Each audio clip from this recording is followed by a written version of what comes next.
Mimi kwa jina naitwa Pasco Manota, ni diwani wa kata ya Kimara, halmashauri ya manispaa ya Ubungo. Mitaa mingi inapata maji ya uhakika, maji safi na salama. Kwa mfano mtaa Baruti napata maji, Kimara Baruti, Mavurunza, pamoja na Gorani, Kirungule na Kirungule B. Hiyo mitaa yote tumeshapata maji kwa uhakika. Maana nimesema tumeshasolve kwa 95%. Wananchi wote wanapata maji safi na salama. Yapo maeneo machache ambayo tunamalizia. Na ninavyoongea muda huu, mwandishi wa habari, watu wako site kukamilisha maeneo ambayo hayajapata maji. Kwa hiyo nimejitahidi kwa kiwango changu yale ambayo niliwaahidi wananchi, kwa sababu niliposimama na kuahidi kwamba nitahakikisha wananchi mnapata maji, na kweli wananchi wanapata maji. Maji safi na salama. Sidhani kama kuna mtu anaweza akatokea ka challenge kwamba wananchi hawajapata maji. Sisi tunatekeleza yale aliyoahidi Mheshimiwa Rais na yale ambayo tuliahidi sisi, kwa sababu kwenye uchaguzi kila mmoja aliahidi ni kipi atawafanyia wananchi. Mimi wananchi na washukuru, tumeshirikiana nao, tumehakikisha tunafikisha maji kwa kiwango kinachotakiwa. Niwasitize tu wananchi waendelee kulipa bili zao vizuri ili kusaidia na wengine waweze kupata huduma ya maji. Ndio maana nimesema 95%. Hata kama ukizunguka mwandishi, hii asilimia ninayoisema ni kweli, ni 95% wananchi wanapata maji safi na salama. Kwa sababu kwa mujibu wa sensa 2012 idadi ya wananchi wanafahamika. Kwa hiyo hata kama kupata asilimia wale waliopata maji ni rahisi kuipata. Lakini vile vile kwa upande wa elimu, hii miaka mitano tumejitahidi. Tulikuwa tuna shule ya sekondari, lakini tumehakikisha kwamba ndani ya miaka hii mitano tumejenga shule ya sekondari mpya inaitwa Kimara Kutwa. Tumetumia shilingi milioni 312. Tulianza tukatoa milioni 100 tukajenga madarasa 4 pamoja na madawati. Tukaleta tena milioni 100 tukajenga madarasa 4. Tukaleta tena 20, tukaleta 17. Sasa hivi tumeleta milioni 80.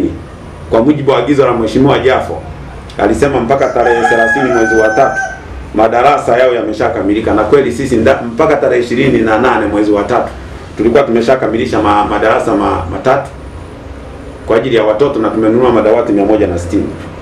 Halmashauri ilitoa milioni 12 kwa ajili ya kununua madawati, na sisi hapo tulipoletewa pesa niita kikao cha kukiri mapokezi ya hizo pesa na kwanza utaratibu wa kununua madawati.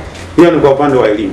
Lakini vile vile tumeongeza shule mpya ya msingi inaitwa Gorani B, na hapo tukajenga madarasa ya shilingi milioni 80 na madarasa mengine ya shilingi milioni 51. Lakini kwenye baadhi ya shule za msingi kama Gorani A tumeongeza madarasa. Tunashukuru Mheshimiwa mkuu wa mkoa alitoa pale shilingi milioni 85 tukajenga madarasa 5 na watoto wanaendelea kusoma vizuri. Lakini tumekuwa tukitumia ile hela kidogo ya elimu bila malipo 10%, tumekuwa tukiitumia kwa ajili ya kukarabati madarasa. Nishukuru watumishi upande wa idara ya elimu wamekuwa wakishirikiana vizuri kuhakikisha kwamba ile hela inayotolewa na Mheshimiwa Rais haipotei, inafanya kazi iliyokusudiwa. Kwa sababu elimu bila malipo inapokuja kuna kila asilimia 10 ukarabati, asilimia zingine kwa ajili ya 10 kwa ajili ya utawala, na asilimia zingine kwa ajili ya maendeleo ya shule. Kwa hiyo sana kwa upande wa elimu tumefanya vizuri. Hata Kirungule tumeongeza madarasa mawili ya shilingi milioni 40 kwa muda huu wa miaka mitano kwa ajili ya kusaidia watoto. Lakini tumejenga matundu ya vyoo. Gorani A tumejenga matundu ya vyoo shilingi milioni 32. Gorani B tumejenga matundu ya shilingi milioni 32. Lakini vile vile hata shule ya sekondari pale tumejenga matundu ya, kwa sababu ukawa na shule bila kuwa na vyoo, tumejenga matundu ya shilingi milioni 32. Kwa hiyo kwa upande wa elimu tumejitahidi, lakini tumekuwa na jitihada za kufight kutafuta maeneo kuhakikisha kwamba tunajenga shule zingine mpya za msingi. Kwa sababu muda wangu umeshafika mwisho, zile jitihada ambazo tumeziweka, program unapoipanga inakuwa ni endelevu. Mipango ya maendeleo haiishi, inaendelea. Lengo letu kubwa kata ya Kimara ni kuhakikisha kwamba kila mtaa unakuwa na shule yake. Kwa sababu Kirungule kuna shule, Kimara Baruti kuna shule, Golani kuna shule, lakini kwa sababu mitaa ni mikubwa, tukipata maeneo tunataka tuongeze shule ili kukidhi matakwa kwamba kila mtaa uwe na shule yake. Kwa sisi tumejitahidi kusukuma, tumeongeza shule kwa upande wa elimu. Kwa hiyo tumefanikiwa kwa kiwango kikubwa. Miaka mitano yale niliyoahidi kwa upande wa elimu nimeyatimiza. Japokuwa sio kwa 100%, lakini kwa kiwango kikubwa. Wala ambao wanakumbuka niliongea nini kipindi cha kampeni, nimetimiza. Na nilihakikisha kwamba tunaongeza walimu tumeongeza baadhi ya shule. na pale ambapo palihitajika mabadiliko tumefanya mabadiliko, kwa sababu kuna sehemu zingine utendaji unakuwa ni dhaifu. Kwa hiyo utendaji unapokuwa mdhaifu, lazima uhakikisha kwamba unaingiza nguvu pale kama diwani ushauri mamlaka husika zifanye mabadiliko. Hiyo ni kwa upande wa elimu. Tumefanikiwa kwa miaka 5 kutekeleza ilani yetu ya Chama cha Mapinduzi kama nilivyoongea hapo awali. Lakini kwa upande wa afya tumehakikisha kwamba kituo chetu cha Mavurunza, tuna zahanati moja ya Mavurunza, tumehakikisha kwamba tunaikarabati vizuri. Tulikarabati chumba cha kuwekea dawa, lakini vile vile jengo lote tulifanyia innovation, tukatengeneza ofisi, kwa sababu daktari lazima awe na ofisi. Mgonjwa anahitaji privacy, sio lazima kila mmoja unapoenda kutibiwa jua unaumwa kitu gani. Tumeikarabati vizuri hiyo hospitali, tumekarabati kwa kutumia shilingi milioni 39. Lakini vile vile sasa hivi tunajenga wodi ya kina mama ambayo inagharimu milioni 50. Ipo ambayo ilikuwa ni ndogo, tunaongeza nyingine kuhakikisha kwamba kuna kuwepo na huduma ambazo zinakuwa endelevu. Na hiyo hospitali imekuwa kuhudumia watu wengi. Wapo wanaotoka Kinyerezi, wapo wanaotoka Ilala, wapo wanaotoka Bonyokwa, Mavurunza, Kirungule, Golani. Ni hospitali kubwa. Lakini kwa sababu eneo lake ni kubwa, mipango yetu ilikuwa ni kwamba kuweka kiwe kituo cha afya. Kwa sababu ni miradi endelevu, nadhani kituo cha afya kitakuja kuwekwa hapo baadaye. Hiyo ni kwa upande wa afya. Lakini tumehakikisha kwamba tumejenga choo. Tulikuwa na septic tank pale, tumejenga choo cha kisasa kizuri kwa ajili ya wagonjwa. Choo ambacho ni rafiki hata kwa walemavu. Na tayari tumeshauriana tutengeneze mazingira ambao mtu hata kama ni mlemavu anaweza kwenda kujisaidia bila matatizo aina yoyote. Lakini vile vile tumetengeneza pale kichomea taka, incinerator. Pale tumetengeneza nani zote ile waste products pale zote zinakuwa dumped pale pamoja na sababu hospitali sifa yake lazima iwe na kichomea taka kama ilivyo sehemu zingine, na tumehakikisha kwamba. Lakini vile vile tumetengeneza slabs, pavements. Na ungekuwa na nafasi mwandishi, ungeenda kutembelea pale hospitali, ungeona nimetekeleza kwa kiwango gani ilani ya Chama cha Mapinduzi. Yote hayo ninayoyasema niliahidi kwa wananchi na nimeyatekeleza vizuri. Lakini vile vile kwa upande wa ulinzi na usalama, labda nimalizie tena kwa upande wa afya. Lakini vile vile nimeshawishi kwenye eneo kubwa la Twiga Chemicals. Tuna eneo kubwa, hospitali ya wilaya inajengwa kata ya Kimara, ambapo Mheshimiwa Rais anatoa bilioni 1.5 na halmashauri inachangia pale milioni 250, na tayari wamesha set majengo 8 kwa ajili ya nini? Kwa ajili ya kujenga hospitali ya wilaya. Hayo ni mafanikio, na nilizungumza wakati wa kampeni 2015 tutahakikisha kwamba tunakuwa na hospitali.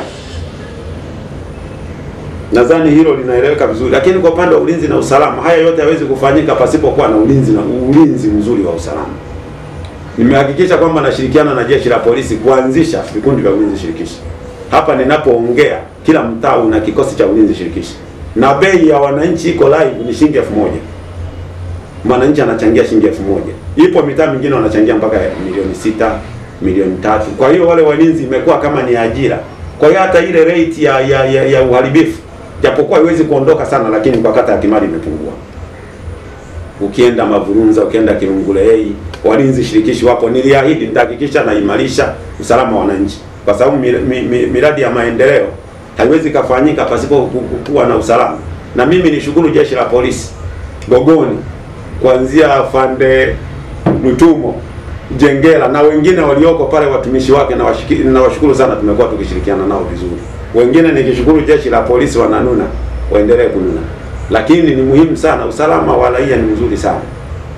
Kwa hiyo hilo tumehakikisha tumelifanyia kazi vizuri. Upande wa miundombinu, ninapozungumza upande wa miundombinu, kweli kwa kipindi hiki cha mvua uwezo ukanoti miundombinu imeharibika, lakini zipo barabara ambazo niliahidi 2015. Kwa mfano barabara ya Kirungule kwenda Majichumbi kilomita 9 tuliahidi imejengwa kwa mradi wa DMDP na wananchi wamelipa fidia, na hilo eneo tukaamua tushirikiana na wenzetu wa TCRA kuweka post code. Ukiingia Kirungule, hii barabara imejengwa kwa kiwango cha zege. Alihudhuria mkuu wa wilaya, wananchi wakamuomba, tumefurahia hii barabara tuipe jina la Dr. John Magufuli. Na kweli sasa hivi inajulikana barabara ya Dr. John Joseph Magufuli. Ukipita hapa na kuna mitaa, barabara imekuwa ni nzuri. Na hilo eneo Kirungule na Kirungule B, waziri wa ardhi naye alishuka hapa kwa kutumia helikopta. Nasema kwa sababu mawaziri wa Mheshimiwa Magufuli anafanya kazi kwa kushirikiana. Alishuka hapa akapima viwanja 6,000. Na alipopima viwanja 6,000 migogoro ya ardhi ilikwisha. Sasa tumepima, kwa nini tusiweke post code? Na ile barabara ni nzuri na taa imeshakamilika vizuri. Kwa hiyo nimezungumza barabara moja, lakini yapo madaraja kama daraja la Ntomoko tumelijenga kwa shilingi milioni 312. Kuna madaraja mengine kama la Makondeko na lenyewe tumelijenga kwa milioni 450. Tu yote niliahidi hayo. Na zipo barabara ambazo nilisema japokuwa sio kwa kiwango cha lami nitakuwa naziservice kila wakati. Barabara ya Kimara Mwisho kwenda Kinyerezi kilomita 8.2 imekuwa ikifanywa kazi kila wakati. Kisha kwamba tunawafanyia empowerment kuwawezesha wanawake, vijana na walemavu. Kwa kata ya Kimara kwa kufata utaratibu tumesimamia. Tumetoa milioni 333. Milioni 333. Kuna vikundi vya wanawake kwa sababu bajeti ni ndogo, vikundi ni vingi. Nilihamasisha vile vikundi. Nishukuru KKT walinipa ukumbi, ule ukumbi ulijaa watu 3,000. Wakina mama, vijana pamoja na walemavu. Na nimshukuru mkuu wa wilaya Comrade Kamisa Mr. Kisale Makole alifika pale. Na maafisa maendeleo walifika pale. Kwa sababu bajeti ni ndogo tunaenda tunakopesha kwa awamu. Hela ambazo zimetoka Kimara peke yake ni milioni 335,500,000. Kuna vikundi vya walemavu vilivyopata. Kwa mfano kata ya Kimara walemavu waliofaidika ni vikundi 5 na tumewapatia na vinarejesha. Kwa hiyo mlemavu unapomwezesha afa akarejesha, na nimewaahidi wakikamilisha hata kabla sijamaliza muda wangu tutawapiga mzigo mwingine. Nikisema mzigo mwingine tutawawezesha kwa sababu sio umejitahidi kurejesha. Lakini vile vile wapo vijana ambao wamefaidika na hii mifuko, ambao tayari na wengine wamewezesha. Kwa mfano hapa karibuni tunawezesha, kuna watu ambao tumewezesha bajaji na milioni 10, ambapo wanarejesha, wamerejesha wakakamilisha milioni 10, wameapply bajaji. Vipo vikundi vinapewa bajaji 5 na vipo vikundi vinapewa bajaji 3, ambapo tayari kwenye mchakato kutoka kwenye mtaa, kwenye kata na halmashauri tumeshakamilisha. Lakini wapo wakina mama ambao wamefaidika, ambao tumewawezesha ili na wengine waweze kupata. Tunaomba wao wanarejesha kwa wakati. Na utaratibu wa hii mikopo tunayoitoa, tukikupa labda milioni 1 unatakiwa urudishe ndani ya miezi 12, ndio utaratibu. Na udaiwi riba. Ukichukua milioni 1 unarudisha milioni 1. Kwa hiyo utapanga ndani ya miezi 12 utarudisha kiwango gani. Ndio utaratibu ambao tumepitisha kwenye baraza letu la madiwani. Kwa hiyo mimi nawashukuru wananchi wa kata ya Kimara kuhakikisha kwamba wanaunda vikundi upande wa wanawake, vijana pamoja na walemavu. Kama nilivyosema, kwa sababu bajeti ni ndogo, tutaendelea kuwabana hawa ambao hawajarudisha warudishe ili na wengine waweze kupata. Kwa mfano sasa hivi ninavyoongea takriban milioni 150 kata ya Kimara zimesharejeshwa. Kwa hiyo niombe tu halmashauri, milioni 100 na kurejeshwa sio mchezo, ni hela nyingi. Niombe tu halmashauri zile zinazorejeshwa basi zirotate na kwa wengine. Sisi kazi yetu halmashauri na madiwani ni kupanga mikakati ya kuweza ni jinsi gani watu tutengeneze mazingira rafiki ya kurejesha hizi pesa.